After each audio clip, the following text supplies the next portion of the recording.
안녕하세요. 메마른 관계의 단비 같은 소식을 전하는 관계의 단비TV 정수진입니다. 반갑습니다.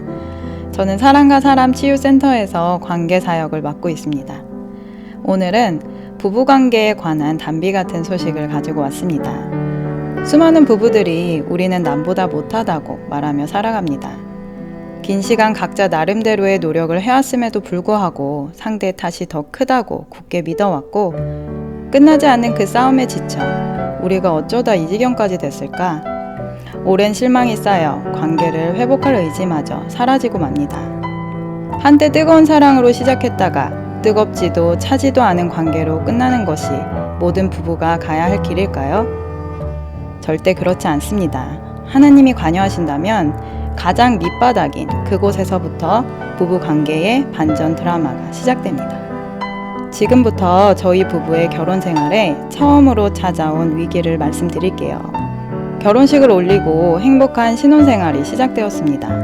남자친구가 남편으로 변했다는 게 마냥 신기했고 함께 있는 것만으로도 기쁘고 하루하루가 소꿉놀이 하는 것 같았습니다. 그런데 위기는 첫째를 낳고 난 직후 찾아왔습니다. 임신 중일 때만 해도 저는 자신감에 차 있었어요. 아기 낳는 것도 두렵지 않았고 키우는 것은 더더욱 걱정하지 않았죠. 하나님 은혜 안에 있는데 뭐가 걱정이야 라고 제 믿음을 확신했죠. 하지만 출산의 고통은 상상하지 못했던 충격의 시작이었어요. 고통이 정점에 달했을 때 내가 이렇게 죽는구나 싶었죠.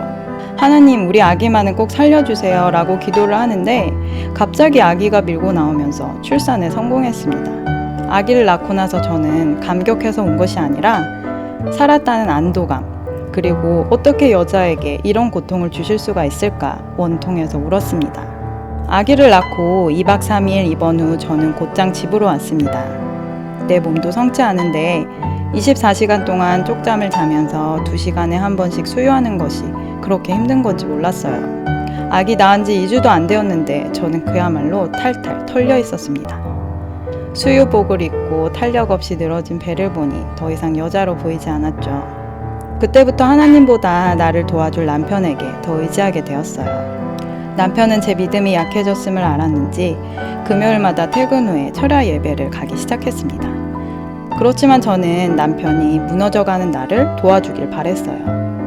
예배를 드리는 남편이 야속하게 느껴졌고 마치 육아에서 혼자 탈출하는 것처럼 보이기 시작했어요. 금요 예배를 마치고 밤 늦은 시간 집에 돌아온 남편에게 다짜고짜 쏘아붙였습니다. 혼자 그렇게 교회 가서 예배드리니까 좋아? 그때 천사 같았던 남편이 정색을 하며 화내는 모습을 처음 봤습니다. 내가 누구를 위해 교회 가는데 그런 식으로 말하냐며 이제 교회에 안 가겠다고 하는 겁니다. 그 후부터 남편은 금요 예배를 가지 않았습니다. 막상 남편이 정말 교회에 가지 않으니까 죄책감이 들었고 그때부턴 하나님이 벌 주실 것 같다는 두려움에 사로잡혔어요. 하나님 앞에 진실하게 회개하고 남편에게 정직하게 사과를 하면 되는 간단한 문제인데 저는 자꾸만 예수님을 믿기 전에 내가 되어갔습니다. 다시 우울했고 다시 불안했고 다시 공황의 그림자가 엄습했습니다. 그러다 둘째가 생겼어요. 기쁘고 감사해도 모자랄 판에 심한 입덕과 육아 속에서 하나님을 향한 두려움이 더욱 커져만 갔습니다. 두려움의 끝은 반드시 원망으로 가게 되죠. 하나님도 남편도 교회도 모든 것이 원망스러웠습니다. 그러던 어느 날 생각과 마음이 모두 어둠에 사로잡혀 설거지를 하고 있었는데요. 제 마음속에 갑자기 주님의 음성이 들렸어요. 그 무엇도 수진이를 그리스도의 사랑에서 끊을 수 없느니라. 저는 설거지를 다 놓고 하나님께 어린아이처럼 매달렸습니다. 하나님 너무 힘들어요. 저도 정말 이럴 줄은 몰랐단 말이에요. 아시잖아요. 제가 얼마나 약한지. 하나님은 다 아시잖아요. 하나님은 그런 나를 조용히 일으켜 세워주셨고 그때부터 다시 기도하기 시작했습니다. 그제서야 알았습니다. 내가 하나님을 버리고 떠나도 하나님은 한 번 주신 사랑의 불씨를 절대 끄지 않는다는 사실을요. 그렇게 아주 조금씩 제 마음이 회복되기 시작했습니다. 몸은 여전히 힘들었지만 매일 기도하고 말씀 보고 찬양하며 하나님께 의지했습니다. 점점 기도에 집중하게 되면서 회개가 나오기 시작했습니다. 남편을 하나님에게서 떼어놓고 나만 봐달라고 했고 남편에게 무거운 짐을 지었던 것을요. 그날 저녁 남편에게 진심으로 사과했습니다. 그러자 남편은 저를 꼭 안아주며 나도 잘하지 못해 미안하다고 도리어 저를 토닥여 주었습니다. 여러분, 저는 하나님의 사랑을 받고도 육체적 고난 앞에서 스스로 무너졌습니다. 하나님에게 등을 돌리고 남편에게 신의 자격을 억지로 부과했습니다. 하지만 사람이 아무리 노력을 한들 신이 될 수는 없습니다. 그래서 서로에게 바라기만 하는 부부는 불행합니다.